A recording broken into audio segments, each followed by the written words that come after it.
Hello everyone, मैं doctor Nandini Sharma B Com part second के paper income tax या आयकर के बारे में आज बताऊंगी। आयकर के 5 शीर्षक हमने पूर्व में पढ़े थे। उसमें पहला शीर्षक आता है वेतन शीर्षक की आय, और आज हम वेतन शीर्षक की आय के संबंध में ही बात करेंगे। तो व्यक्ति अनेक साधनों से आय कमाता है और उसके द्वारा कमाई गई समस्त आय की गणना आयकर अधिनियम के विभिन्न शीर्षकों के अंतर्गत की जाती है। तो वेतन से आय का प्रथम शीर्षक है और किसी भी कर्मचारी को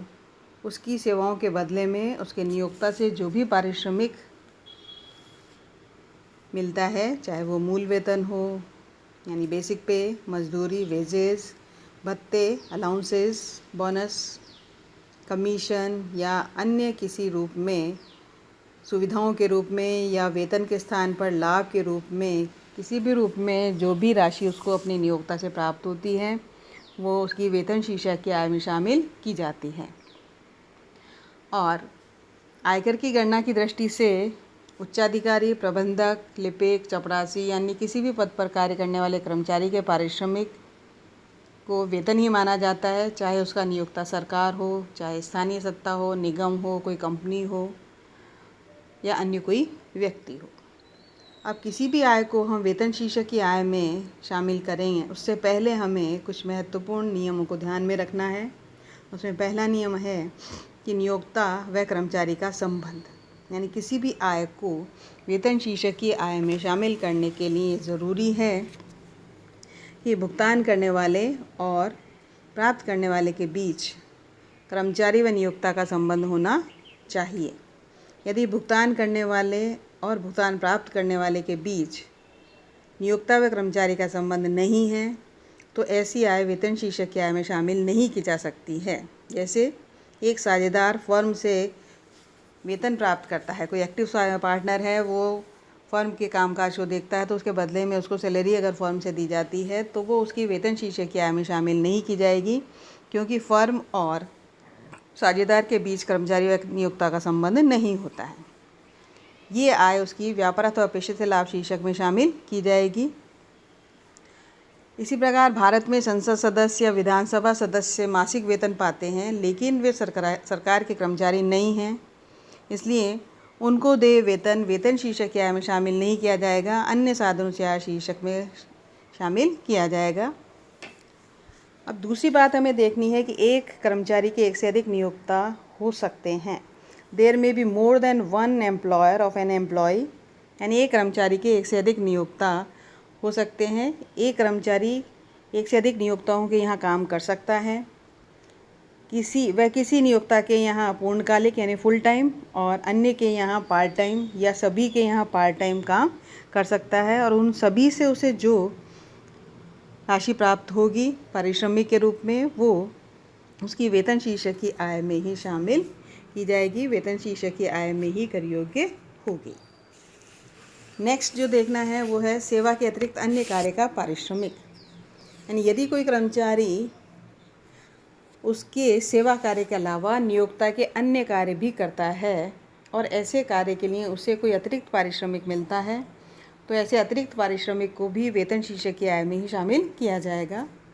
जैसे विश्वविद्यालय के शिक्षक हैं और विश्वविद्यालय के शिक्षकों को शिक्षण कार्य के अलावा परीक्षा संबंधी कार्य जैसे प्रश्न पत्र बनाना, उत्तर पुस्तिकाएं जांचना, ये भी करना होता है, तो उसके बदले में उन्हें जो भी पारिश्रमिक मिलेगा वो उनकी वेतन शीर्षक की आय में ही शामिल किया जाएगा, क्योंकि एग्ज़ाम का काम विश्वविद्यालय द्वारा करवाया जाता है और विश्वविद्यालय के शिक्षक को शिक्षण कार्य के साथ साथ अन्य कार्य भी जो उन्होंने विश्वविद्यालय के किए हैं उसके बदले में जो भी राशि मिली वो उनकी वेतन शीर्षक की आय में शामिल की जाएगी। नेक्स्ट है कर दायित्व का आधार, basis of charge of tax. किसी गत वर्ष में अर्जित या प्राप्त वेतन उसी गत वर्ष की आय में शामिल किया जाता है। यदि वेतन ड्यू होने या प्राप्त होने में से कोई भी घटना गत वर्ष में घटित हो जाती है तो ऐसी वेतन गत वर्ष की आय में शामिल कर दिया जाएगा। यदि वेतन देय होने से पहले ही प्राप्त हो जाता है, यानी अगर किसी ने कोई एडवांस सैलरी ले ली है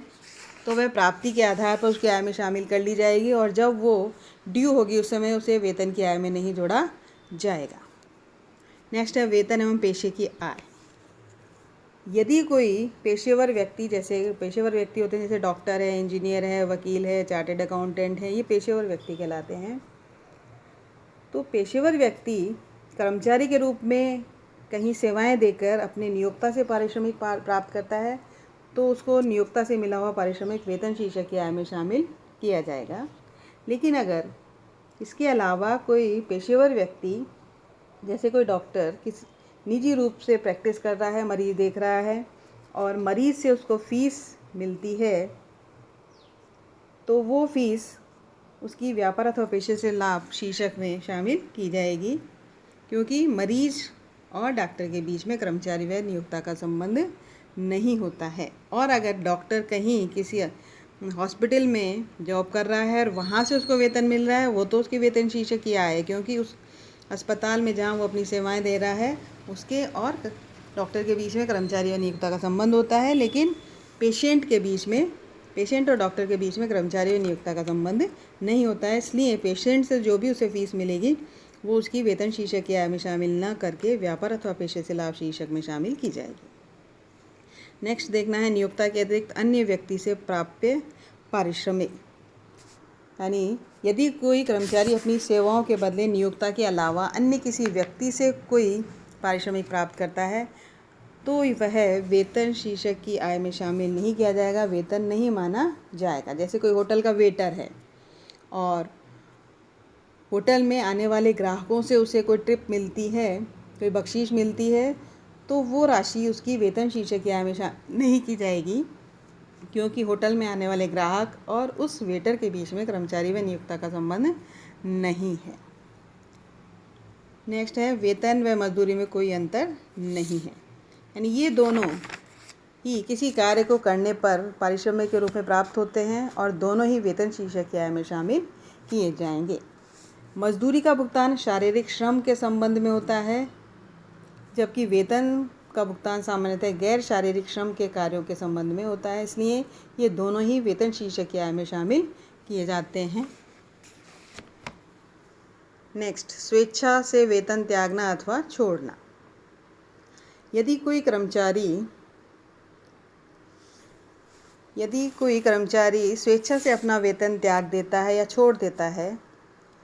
तो यह आय का उपयोग माना जाता है। और पूर्व में मैंने बताया था कि आय का उपयोग सदैव कर योग्य होता है, यानी स्वेच्छा से अगर कोई व्यक्ति अपनी आय को कहीं देता है या अपनी आय में से, अपने वेतन की आय में से कोई राशि कटवाता है, स्वेच्छा से कर रहा है, तो ये राशि उसकी आय का उपयोग है और वो कटौती की राशि उसकी वेतन शीर्षक की आय में शामिल की जाएगी। और यदि कोई कर्मचारी सरकार को जनहित में देने के लिए कोई ऐसा त्याग करता है, तो वह राशि उसके लिए कर योग्य नहीं होगी। कर मुक्त वेतन। कर मुक्त वेतन के संबंध में है टैक्स फ्री सैलरी, यानी यदि किसी कर्मचारी को उसके नियोक्ता से कर मुक्त वेतन प्राप्त होता है, इसका मतलब ये है कि कर्मचारी के वेतन पर देय आयकर का भुगतान भी नियोक्ता के द्वारा ही कर दिया जाता है, तो फिर कर्मचारी के वेतन शीर्षक की आय ज्ञात करते समय कर्मचारी के वेतन में नियोक्ता द्वारा कर्मचारी के लिए चुकाया गया कर भी उसके वेतन में जोड़ दिया जाएगा। वो इस आधार पर कि दायित्व कर्मचारी का था, भुगतान नियोक्ता ने किया, तो कर्मचारी के किसी दायित्व का भुगतान यदि नियोक्ता के द्वारा किया जाता है, तो जो राशि नियोक्ता चुकाएगा वो कर्मचारी की आय में जोड़ दी जाएगी। तो करमुक्त वेतन पर उसका जो भी टैक्स है, जो टैक्स नियोक्ता ने चुकाया है, वो उसको वेतन की जो राशि मिल रही है उस राशि में उस चुकाए गए वेतन को भी जोड़ दिया जाएगा। नेक्स्ट है वेतन किसी भी समयांतराल में प्राप्त हो सकता है। सैलरी में be received after any time interval. वेतन दैनिक भी मिल सकता है, साप्ताहिक भी हो सकता है, पाक्षिक भी हो सकता है, मासिक भी हो सकता है, त्रैमासिक भी, अर्धवार्षिक या वार्षिक आधार, किसी भी आधार पर मिल सकता है। इसमें टाइम ड्यूरेशन कुछ भी हो, हमें जब भी उसे वेतन मिलेगा कर्मचारी के वेतन की आय में जोड़ दिया जाएगा। नेक्स्ट है नियोक्ता द्वारा स्वैच्छिक भुगतान। यदि नियोक्ता किसी कर्मचारी को कोई भुगतान स्वैच्छिक रूप से या उपहार के रूप में देता है तो भी यह वेतन शीर्षक की आय माना जाएगा और वेतन शीर्षक की आय में कर योग्य होगा। जैसे कि कर्मचारी को बोनस दिया गया या उसकी सेवाओं से प्रसन्न होकर उसे कोई उपहार दिया गया, तो आयकर के नियमानुसार अनुबंधित भुगतान एवं स्वैच्छिक भुगतान में कोई अंतर नहीं है और ये स्वैच्छिक भुगतान जो कि नियोक्ता के द्वारा कर्मचारी को किया गया है, यह कर्मचारी की वेतन शीर्षक की आय में शामिल कर दिया जाएगा। नेक्स्ट है वेतन में से की गई कटौतियाँ। नियोक्ता द्वारा कर्मचारी के वेतन में से भी किसी भी अनुबंध या विधान के अंतर्गत अगर कोई कटौती की जाती है, जैसे भविष्य निधि में प्रोविडेंट फंड में कर्मचारी का अंशदान कर्मचारी के वेतन की आय में से काट लिया गया जाता है, या जीवन बीमा प्रीमियम का भुगतान उसके वेतन में से कटौती कर ली जाती है, आयकर की कटौती की जाती है, या कर्मचारी को दिए गए ऋण वसूली की किस्त अगर है और नियोक्ता ने उसकी कटौती की है, तो इस प्रकार की जाने वाली सभी कटौतियां कर्मचारी द्वारा अपनी आय की राशि का उपयोग माना जाता है और कर्मचारी के लिए वेतन शीर्षक की आय में शामिल किया जाता है। यानी प्राप्त राशि अगर वेतन की दे रखी है तो जितनी भी कटौतियां नियोक्ता ने की हैं उन सभी कटौतियों की राशि को हम शुद्ध वेतन, जो प्राप्त राशि है उसकी शुद्ध वेतन की राशि है, उसमें उसको जोड़ देंगे और जोड़ने के बाद जो राशि आएगी वो उसका सकल वेतन होगा और सकल वेतन ही उसकी वेतन शीर्षक की आय में शामिल किया जाएगा। नेक्स्ट है सेवा समाप्ति के बाद मिला भुगतान, payment after session of employment. यदि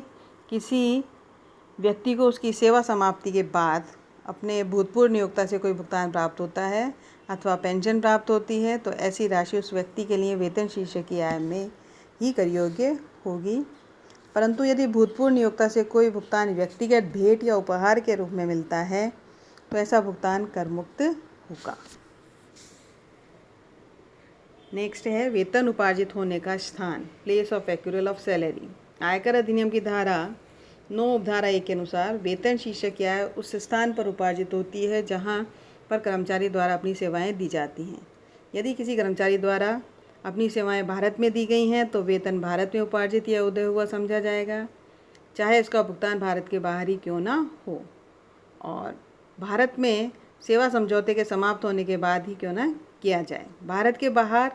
भुगतान की गई पेंशन को भारत में उपार्जित हुआ है तभी माना जाएगा जबकि उसका भुगतान भारत में दी गई सेवाओं से संबंधित हो। इसी प्रकार भारत में दी गई सेवाओं का अर्जित अवकाश वेतन भी भारत में ही उपार्जित माना जाएगा। तो भारत जहां कर्मचारी के द्वारा अपनी सेवाएं दी गई हैं उसी स्थान पर उसका वेतन उपार्जित हुआ माना जाता है। तो ये कुछ बातें थी जो कि आप हमें ध्यान में रखनी है किसी भी आय को करदाता की वेतन शीर्षक की आय में शामिल करने के लिए। इनको सबको देखना ज़रूरी है, तभी कोई आय हम कर्मचारी के वेतन की आय में शामिल करेंगे।